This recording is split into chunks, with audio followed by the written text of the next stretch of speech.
CIST reparti pour un tour. Le jeudi 16 février prochain, en première partie de soirée, la nouvelle et 17e aventure Pékin Express sera lancée sur M6. Toujours présentée par Stéphane Rothenberg, celle-ci a été tournée en Amérique du Sud avec 8 binômes. Les candidats Xavier et Céline formeront l'un d'entre eux.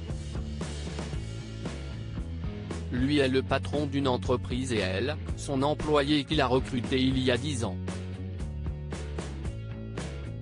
Entre eux, une relation complice s'est construite au fil des années bien qu'une distance demeure très présente. CIST Pourquoi Xavier et Céline se vouvoient par exemple toujours? Ils ont néanmoins souhaité se lancer dans cette folle aventure ensemble pour dépasser leur relation patron-employé et peut-être enfin passer au tutoiement, a-t-on appris dans le dossier de presse sur la nouvelle saison.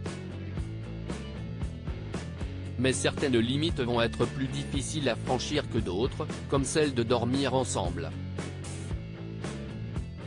Un moment qui arrivera pourtant très vite.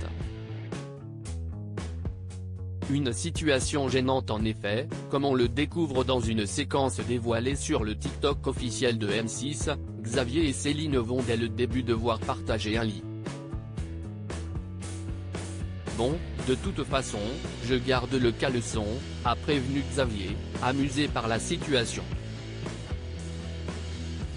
J'espère bien que vous gardez le caleçon, lui a alors répondu Céline, un peu plus gênée. Pour tenter de la rassurer au mieux, le patron propose de réaliser un barrage entre eux. Mais Céline refuse.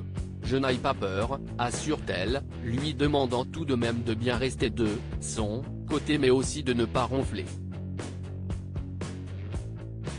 Elle reconnaît plus tard face aux caméras, dormir avec mon patron, CIST un peu gênant, bizarre, mais bon, on n'a pas le choix, il n'y a pas de lit.